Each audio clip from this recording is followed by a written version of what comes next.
Broadcasts of HIKI NŌ are made possible by the support of viewers like you. Mahalo. And by Bank of Hawaii Foundation, investing in Hawaii's future by promoting collaboration, critical thinking, and other 21st century skills through HIKI NŌ.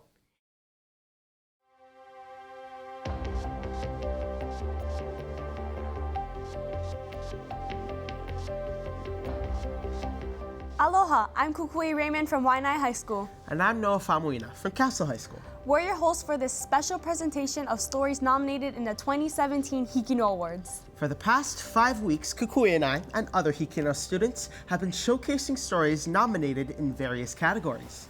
All stories that are aired in HIKI NŌ during the 2015-16 school year and during the fall semester of this current school year were eligible to be nominated. The stories that received nominations were selected by PBS Hawaii's HIKI NŌ editorial board based on a set of very strict and specific criteria. You can check out all of the nominations for the 2017 HIKI NŌ Awards at pbshawaii.org/HIKI NŌ. Veterans from Hawaii's journalism, broadcasting, and film and TV production industries have been viewing the nominated stories and are scoring them based on the same criteria used in the nominating process. The judges' scores will be added up, and the nominee with the highest score in a given category will be declared the winner of that category. The winner of each category will receive $1,000 worth of video production equipment for their school's media program. The HIKI NŌ Awards are school awards, not individual awards. Find out who wins by tuning in to our special HIKI NŌ Award show, Thursday, March 23rd, 7:30, right here on PBS Hawaii. So, let's get down to today's category because it's the big one. That's right. It's the category in which all of the skills developed in HIKI NŌ come together. Best Overall Story, Middle School Division. These stories represent the cream of the crop, and they'll be scored by the judges based on the following criteria. Did the nominee tell a compelling, informative story? Did they use an effective combination of imagery, the written word, interview sound bites, and natural sound? Was the pacing, in terms of the editing, and the speed of the reporter speaking appropriate to the story being told? Was the reporter's presentation clear and commanding? Did the story offer something of relevance to the general public? Did it follow good journalistic practices? Okay, let's see how the nominees for Best Overall Story Middle School Division measure up to this very tough set of criteria. Our first nominated story comes from Chiefess Kamakahelei Middle School in Lihue, Kauai. It's the story of a young woman whose dog, her best friend, suffers from a congenital condition that impairs its ability to walk. Nominated for Best Overall Story, Middle School Division, here is Dog Wheelchair from Chiefess Kamakahelei Middle School. Haley and her dog Harley have been best friends since Haley was a toddler. Her father wanted her to grow up with not just a pet, but a true companion. I would explain our relationship as special. He's like around the same age and I'm the one who takes care of him. He's really happy-go-lucky and he gets me. We took her to the Humane Society and it's one that she really gravitated towards and we felt was a good, friendly dog for her. Not long after they got him, Haley and her family found out that Harley was diagnosed with canine degenerative myelopathy disease. Degenerative myelopathy is a disease of the spinal cord of dogs. It's thought to be an inherited problem that occurs in certain breeds of dogs. Well, when I found out, I was really little, so I didn't really know what it did and how it affected him. But when I got older, I got to researching and I felt bad that it means that he's not going to be able to walk around as much. Seeing Harley struggle, Haley decided to do something to help her friend. There you go. There you go. First, I had to research about the disease and how it could help. I got the idea to look for an app that shows me like how much of what I would need and a way I can look at it from a whole bunch of different angles. So I found this app called 123D Design, and it's for building and engineering. Haley went through trial and error to build this wheelchair, but the finished product worked and affected Harley in many ways. I built the wheelchair for Harley because I found out that it's a way to better the life of a dog who has this kind of disease. After I built the wheelchair, I saw he got a lot happier, and I think he knows that it's helping him. And so it just makes me feel happy that he's able to run and walk. You wanna get up? You wanna get up? What happened with the wheelchair is it helped them spend more time together. I think that was what really made her want to do it for the dog, because she would notice that he would get so tired that he would be stuck away and wouldn't be able to even get back to somewhere that he wanted to go. When I saw how excited he was and how happy he looked while he was walking and running around, I just felt this overwhelming feeling of happiness. Harley is a big part of the Gokon family and means a lot to Haley as a best friend. Their relationship proves dogs truly are a man's best friend. This is Casey Nakashima from Chiefess Kamakahelei Middle School for HIKI NŌ. I don't see how anyone could not be touched by that story. Noah, what did you think of Dog Wheelchair? Well, I think the imagery they used really captured how heartwarming the story actually was. Yeah, and I liked how they used the B-roll before and after the dog got his wheelchair. It provided a very satisfying conclusion to the story. Yeah, it was a wonderful story. Now, our next nominated story is by students at Kapa Middle School on Kauai. It explores how a Kauai-based firefighter balances the demands of his often dangerous job with his commitment to his loving family. Nominated for Best Overall Story Middle School Division, here is Firefighter from Kapa Middle School. Firefighters risk their lives to protect our community, and their families often make sacrifices to support them. Captain Dustin Alfiller of the Honolulu Fire Station is one of them. So I'm away from home at least 1/3 of the year. So I live at the fire station. I have a family there with my brothers that I work with. Anytime we fight a fire, go in some place that's not ordinary, we put ourselves at risk, and it's a risk versus reward for us. We try our best not to put ourselves at total risk, but by the nature of the job, puts you at risk. Long and potentially dangerous hours at work can make Captain Alfiller's life at home seem even more purposeful. When he's not on duty, he spends as much time as he can with his wife and 5 children, relaxing at the beach, crabbing, or grilling. When I'm home, we always try and have family dinner around the table. I think that's wonderful. And then you talk about the day and see how their day went. So I like that. My wife and I, we balance it well. We try and talk to each and every one of them every day and make sure that everyone knows that they are special in our lives, and we'd like to hope that they think we are special in theirs too. He provides his kids with guidance and teaches them to be strong, even when he's not there to help. Self-sufficiency. Be able to figure out things on your own. Nobody's going to be around all the time to help you figure out some of the harder things in life. You're going to have to do a little deductive reasoning. He teaches me to be independent by making me do things on my own. Like, I have to figure it out. His passion to protect others starts first and foremost with his children. While he can't completely shield them from the harsh realities of his job, he tries to keep his home life as separate as possible. I try not to involve my family in too much of the things that go on at the firehouse. I don't feel that my children are ready for that type of environment. Sometimes I'm scared when he goes to work, and I don't know what's going to happen to him. I'm scared of losing him when he's on a call. Juggling his duties as a fire captain with his responsibilities as a father is far from easy. But Captain Alfiller is committed because he believes both jobs are vital.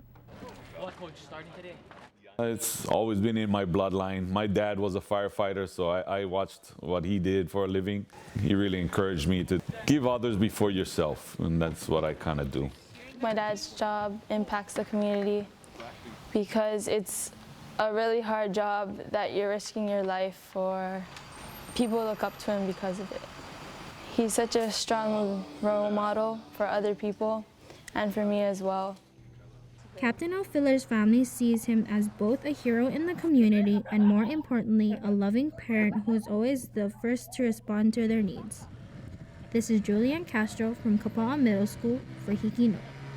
I never realized how tough it is for firefighters to strike a balance between work and family.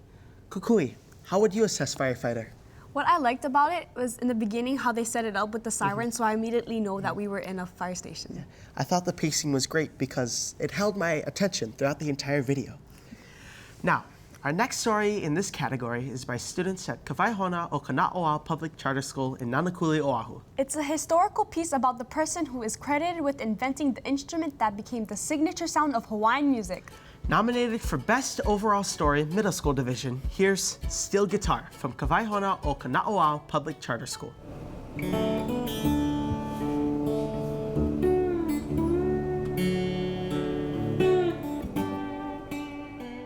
Its distinctive twang and slides are staples of Hawaiian music today.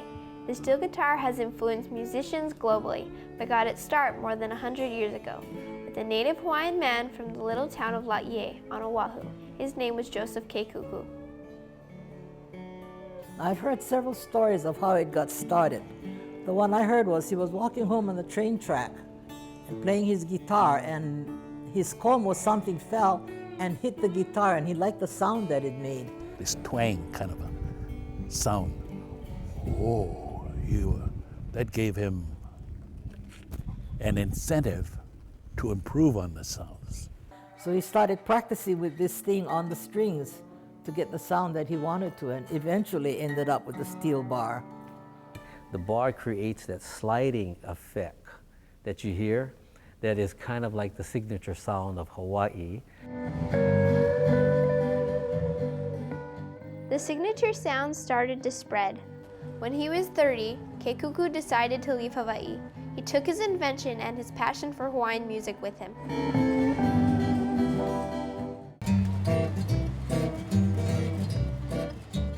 Hawaiians were explorers. You know, they were great navigators, and they loved to travel. And he wanted to travel. So he left and went to the mainland. And started to share their music and share their love of Hawaii with basically the haoles. They loved it. They loved the music. They loved the romance of the sounds. It went international around the world, and so it became very popular. They loved the steel guitar. Not only did the steel guitar have a unique and likable sound, it had a very adaptable sound, one that soon showed up in other genres. All music. I mean, yeah, blues, rock and roll, country western. Country western is big time steel guitar. Hawaiian, of course, still. Yeah, it's all over the world now.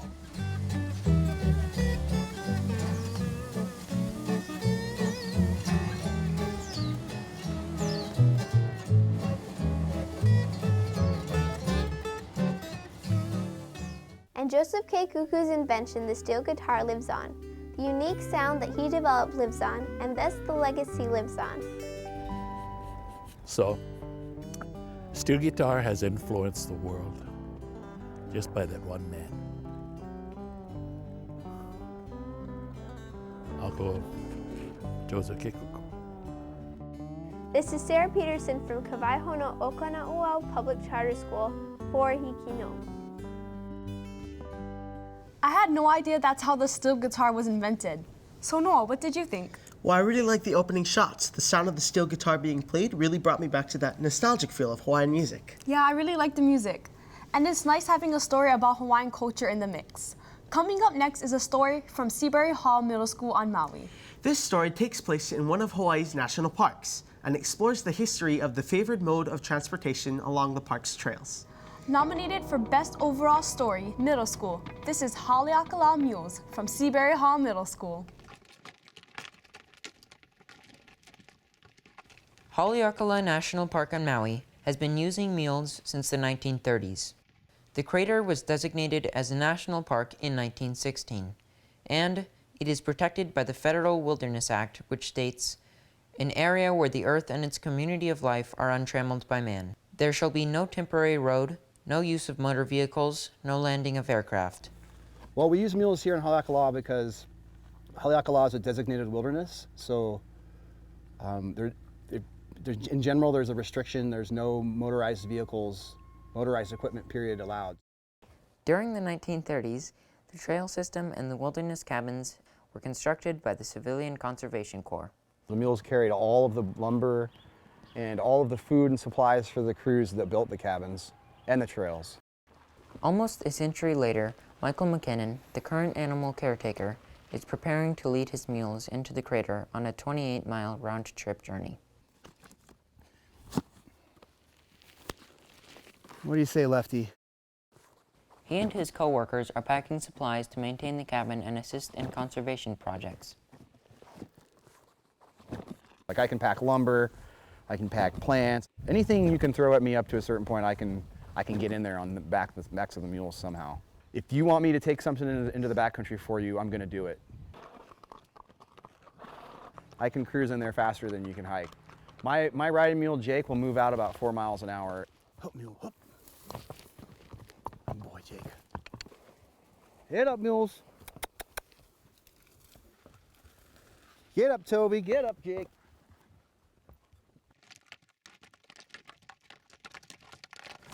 Haleakala is known as one of the quietest places on Earth. To minimize noise pollution, which disturbs both people and native species, the park strives to use mechanized vehicles as little as possible. Upon arriving at each cabin, there is work to be done. Unloading supplies such as gas tanks and wood, and assisting other park workers in the rat eradication program. The eggs of nanny birds, an endangered species, are threatened by rats. In addition to traps, the mules have carried in native plants such as ule, auao, and hina for transplanting. It is late in the day when they reach their last stop at Paliku. The dependable mules have once again brought the supplies safely and quietly into the crater. The following day, they make the long journey back across the crater, then up Halemau Trail, then back to base camp. This is Ines Asher from Seabury Home Middle School for HIKI NŌ. Amazing scenery in that story. Kukui, what are your thoughts on Haleakala mules? I think it's really cool and impressive that the mules were able to carry that much weight on their back for such a long distance. I actually hiked that trail once, and the fact that they were able to do that was just amazing because it is a very hard trail to be on. I can imagine. Now, the final story nominated in this category comes from Waihona Intermediate School in West Oahu. It's the touching story of a popular student who possesses the qualities of a leader, but harbors a secret about his home life. Nominated for Best Overall Story Middle School Division, here is A Home for Larenzo from Waihona Intermediate School. So it's 17 through 21. Waihona Intermediate School, 7th grader, Larenzo Tagura Bear, is a star athlete, an honor roll student, and a leader, when he is not joking around with his friends. It's a little kid. For the past 2 years, Larenzo has been entertaining his friends at his after-school home, the Waihona Boys and Girls Club. When I first moved to Waihona, my mom, over the summer, she put me in the club. Since becoming a member, Larenzo, like the nearly 4 million students the Boys and Girls Club of America serves, found a place to do homework, hang out, and form friendships. Larenzo was the vice president for my leadership program for the 10 through 12-year-olds. He was the greatest peer leader for the other kids there. He would come straight from after school and stay until closing. Because of this dedication and late hours, Jonna Leedy would drop him off to where she thought was his home until one day I seen him crossing the street. We had tents, and when it was windy, stormy, we always had to strap down with tape. We always had to build fire whenever to cook food.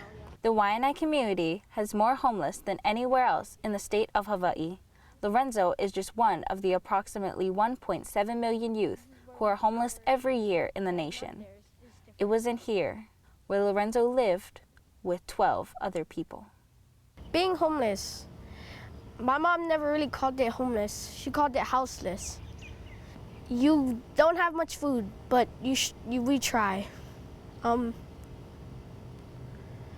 sorry.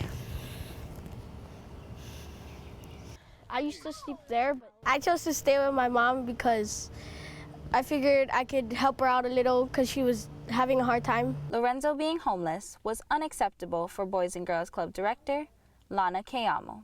Your actions gotta speak louder than your words. You gotta show. I cannot just tell the kids I love them and find out that they're homeless and not invite them in. For the next year, Ms. Keamo provided a home for Larenzo. She believes our country needs to unite to solve the homeless issue. If every organization in the nation would take in one homeless child, the world would be a much brighter place. Larenzo has since moved out of Ms. Keamo's residence, and he is no longer homeless. Out of respect for his privacy, we have decided not to reveal where he is living. With homelessness behind him, Larenzo is able to reflect on his experience. It feels easy. It's not hard for me to get food or to shower, to be clean. I'm just really happy I can have a roof over my head. This is Amy Nevis from Waihona Intermediate School for HIKI NŌ. Wow, what an inspiring story. Noah, how do you feel about A Home for Larenzo? Well, it was such a beautiful story, and it really reminded me why I need to be thankful for everything that I have and everything I'm given. That's so true. Well, that wraps up our presentation of the nominees in this very tough, highly competitive category. Best Overall Story, Middle School Division. It's also a wrap for our duties in this series of nominee showcases for the 2017 HIKI NŌ Awards. That's right. There's only one category left, Best Overall Story, High School Division. The nominees in that category will be presented by our friends Laura Sato and Zakai Sarudi in next week's show. Kukui, I've had a great time hosting these nominee shows with you and discussing these amazing HIKI NŌ stories. Thank you, Noah. Yes, the caliber of all the stories has been incredibly impressive. I don't envy the judges. They've got some tough decisions to make. Determining the winner of each category is a daunting task, but it will be done, and all of the winners will be announced in the special awards show on March 23rd at 7:30 right here on PBS Hawaii. Be sure to watch so you can root for your favorite nominees. And be sure to watch HIKI NŌ every Thursday night at 7:30 on PBS Hawaii or at pbshawaii.org. You'll be amazed when you see what Hawaii's young people HIKI NŌ can do.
Broadcasts of HIKI NŌ are made possible by the support of viewers like you. Mahalo. And by Bank of Hawaii Foundation, investing in Hawaii's future by promoting collaboration, critical thinking, and other 21st century skills through HIKI NŌ.